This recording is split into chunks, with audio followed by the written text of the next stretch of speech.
probably wondering what court case changed abortion laws till this present day. It is Roe versus Wade. This case was very historic, and it took place in the Supreme Court, and this decision took place on January 2nd, 1973, and it pertained to challenging the constitutionality of the Texas laws that pertain to criminal abortion laws. The premises of this landmark ruling was based on most existing laws throughout the entire United States. It was based on the fact that this law violated constitutional rights of the privacies. Going into further detail, it was a violation of the due process of the 14th Amendment. The court ruled in favor of the argument and overturned all federal and state laws, making it legal for a mother to abort pregnancy for any reason. The court did rule that an abortion cannot be performed once the fetus is potentially able to survive on its own outside the mother's womb. What are some of the abortion issues and how have they changed today pertaining to Roe versus Wade? The Roe versus Wade decision is one of the most controversial decisions ever made and is still the source of volatile protest.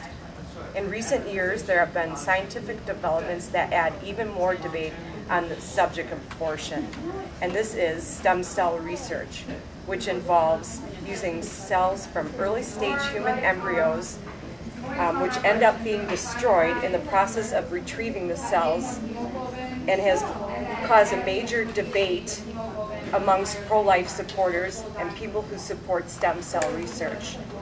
The controversy stems from the thought of dismissing humanity in this type of research.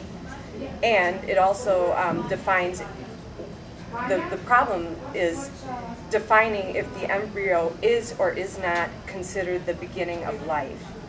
The stem cell research debate ties into the Roe versus Wade cause due to the fact that is really about deciding whether life begins or if we end it prematurely when we do this type of research. We just had an anniversary of the Roe versus Wade decision. It's been 36 years, and it was celebrated this past January. And the Obama administration released a statement on this day, and they said that President Obama articulated the goal was to reduce the need for abortion. President Obama did not sign the repeal during the March for Life, which is an annual anti-Roe march organized by pro-life groups. The words you described that, not the actual. Obama's overall view on the Roe versus Wade decision was that government should not intrude on private family matters, and he will stay committed to protecting a woman's right to choose. He also came up with ways to reduce abortion, and the administration wants to implement educational programs pertaining to planning for healthy families, working on reducing the number of abortions and unintended pregnancies by implementing programs to do so. And then the third way is to provide full and medically accurate sexuality education. You're probably wondering how Wisconsin ties into all this and what some of our laws are. I'm going to cover a few of the laws. In 1973, of course, we did pass through the Roe versus Wade decision.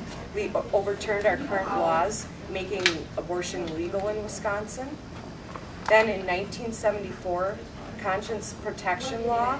This law was passed to protect health care providers, such as physicians, nurses, and students, from being forced to participate in any abortions. Then in 1978, public funding for abortion was prohibited, and this law pertains to prohibiting funds of an abortion unless it is medically necessary to save the life of a woman. Then in 1985, physicians only requirement law was passed, and this means that abortions may be performed by physicians only. Then in that same year, a law based on immunity for pregnant women who have an abortion, and this is defined as there will be no fine or imprisonment may be enforced if a woman has an abortion due to the fact that she is a victim of abortion. And this means that generally the woman is thought to be pressured or forced into having an abortion. Then in more recent times, in 1998, partial birth abortion was banned as well. Partial birth was banned under all federal and state laws nationwide, and including Wisconsin, of course. And the way that you define a partial birth abortion is where an intact fetus is actually removed from the uterus through the cervix.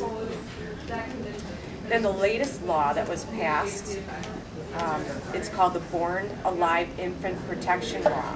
And this law states that if the baby survives an abortion, it has the same legal status as a right as a baby born after a normal delivery.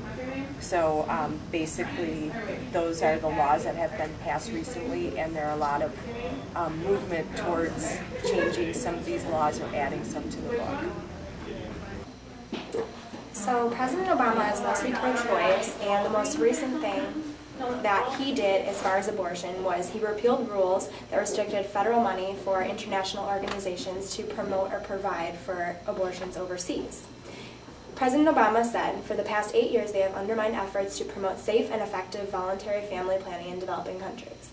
For these reasons, it is right for us to rescind this policy and to restore critical efforts to protect and empower women and promote global economic development.